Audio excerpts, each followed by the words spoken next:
Hi guys, welcome back to my channel. This is going to be a quick, maybe 5-minute video, not too long. So my comment was featured in Nikocado Avocado's post today, calling out Sas-asmr.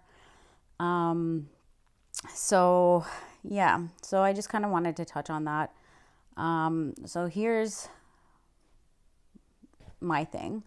I've been following Nikocado. I love him for years. I found him essentially when he collabed with Mommy Tang, and I've been a follower ever since. I've also been following Veronica Wang and Sas-asmr. They're fellow Canadians.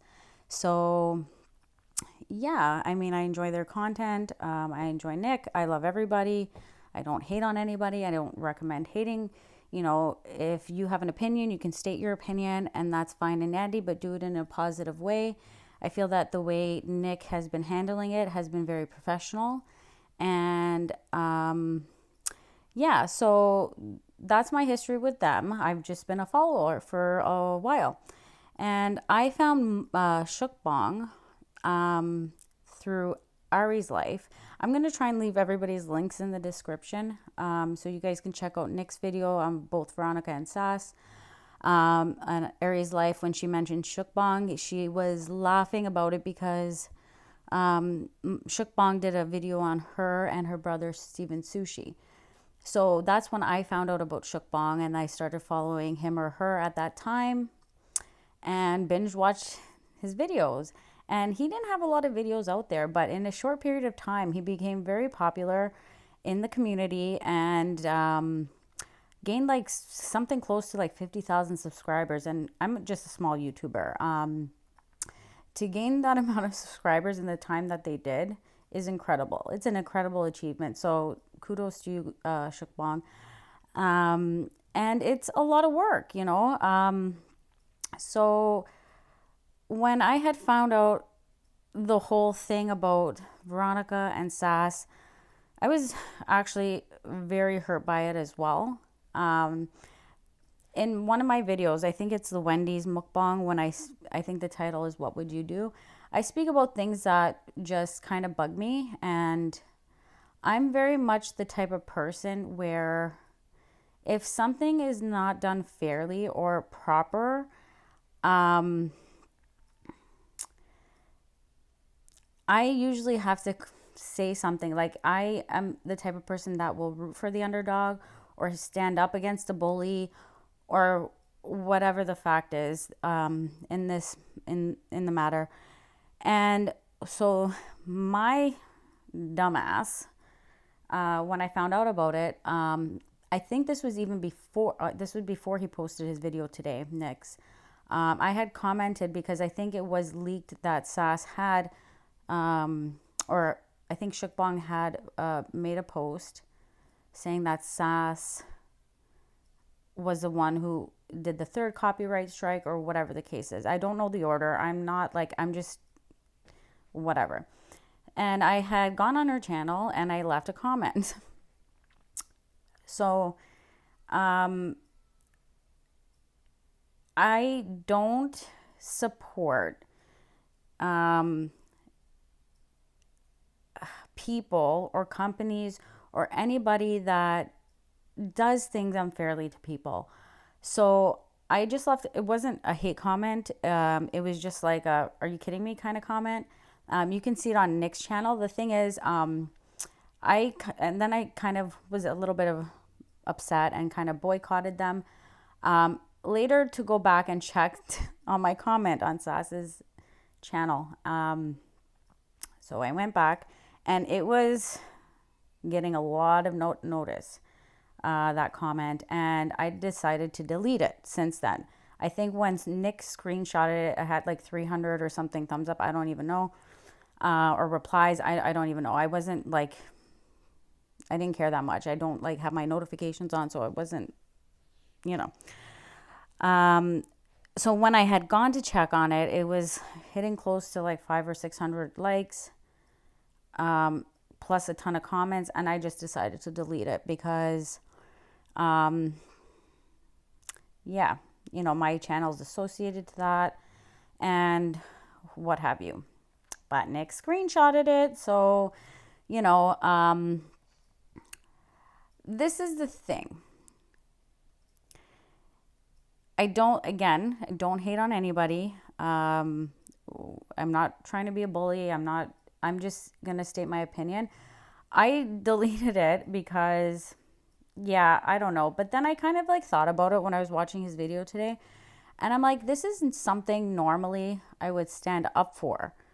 The underdog. I'm just a little guy, so this is not going to go anywhere and it's not going to do anything. But in one of Nick's videos, he did say, like, you know, I decided to take a stance on this because, you know, something happened to him similarly. And same with me. Like, I've been involved in things similar legally where, you know what, sometimes if you have bigger pockets and you have, you know, that's who essentially wins. It happens. You see it. It's not just with copyright. It's not just with YouTube. You know, there's people that come out and like call you out, and then they end up settling because they just don't want to pursue it legally. And it's unfair. But the way the law works is if I'm actively committing a crime, such as robbing a house or doing whatever, what's going to happen is someone's going to file a police report against me, and then the police will investigate it, and then if an arrest needs to be made, then whatever. And that's done that way. Now, the approach that they're taking is civil. It's a civil matter. So what happens is Shookbang essentially needs to lawyer up. And if you are a small channel, like to me, he probably, you know, like I said, he did get a lot of traction, maybe about 50,000. His channel is not worth equivalent to like Veronica's or Sas's, worth being protected at this point. And that's probably why he's not appealing it. But to be honest, what if, and I actually I totally agree with Nick. He's 100% right. He's not lying. He's not like just saying things for the sake of saying things. He's basically stating facts, and that's the way the law system works. And if in fact YouTube has a broken copyright system where it's flagged and now you're entering a legal pursuit, the way you would need to appeal it is either you would self-represent yourself, again, like what Nick said, disclose all your personal information and then pursue it, or you would have to get a lawyer. Like, to get a lawyer is not cheap. To get a retainer, you know, and this is the thing I just wanted to say in regards to Veronica. She was talking about she had a lawyer for other things like sponsorships or whatever. I mean, yeah, if you're dealing with a lawyer for one particular topic, you might not have knowledge. But to me, if you have a lawyer on retainer, you pick up the phone, you contact your lawyer and say like, okay, look, that 1 hour conversation is going to cost about $500 for her. Okay. Because when I have to deal with my lawyer, I call him up and I say, okay, this is what's going on. And he'll say, look, you are right in this situation, but is it worth it? It's going to cost you all this time, all this money. And for what? Is it worth it to pursue that? Sometimes it's not. So you just got to drop it. Now, on the other hand, if he or she, Shookbang, did pursue it legally, it probably would win. But does it make sense at that point? You know, and it's unfair. It's really unfair. And I feel like I'm just trying to think as a logical person here. If I was, let's say, in Sas's position or Veronica's position, my initial reaction would be to contact a lawyer. If I didn't to contact my lawyer and say, okay, what do you think? If my lawyer says you don't have a chance in hell, don't do this, then probably Sas and Veronica wouldn't have copy stricken those videos. My thing is they got together and just like said, okay, there are videos, we own those videos, and you know, that's not fair. But unfortunately, that's not how the law works. sometimes what you think is fair isn't actually, just because you think it's right, it doesn't mean it's right. It doesn't mean it's the law. It doesn't mean you're protected. There is laws in place, and I just feel like they didn't actively do their research. That's my opinion. Anyway, with that said, I hope everybody can resolve it, and I hope the best for Shookbang. I just can't support people who, I mean, I think at this point, if they came out and just apologized or even tried to help Shookbang get his channel back in some way, I don't even know how that would happen. I would really appreciate that. But I think that they've made a mistake. They don't know how to go about it at this point. And yeah, so that's my opinion on that. And I just wanted to also say to Nick that, you know, I really actually appreciate that he has stuck up for Shookbang. And as he said, he's the only one in the community that has.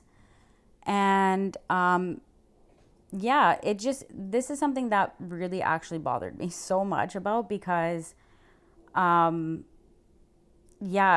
because again, personal life, you know, not similar things, like it wasn't copy stricken, but I've had to pursue things legally, and it just didn't work out in my favor because of costs, because of all kinds of things. And yeah, it's very unfortunate. So, I mean, and again, I would never support a company that tries to like undermine or, you know, like as an example, if you're working at a company and somebody tries to get you fired in a wrongful way, you know, other employees are at risk. So that's kind of Nick's logic there, where he's saying like everybody in the YouTube community is affected by it. And, you know, so I'm kind of glad that he is spreading awareness. I'm glad that he is explaining the way that works. And I just hope that everybody could, you know, figure it all out. But anyway, so yeah, I had deleted my comment, and then, you know, things come back to bite you in the butt. So I just kind of wanted to address it and give my opinion on it. And I, in all honesty, probably shouldn't have deleted my comment, because that is something that I meant and something that I believed in, and it is what it is. But anyway, drama. But just wanted to put my 2 cents in there. So I'm heading off to bed, and I love you guys, and I'll see you in my next video. Bye.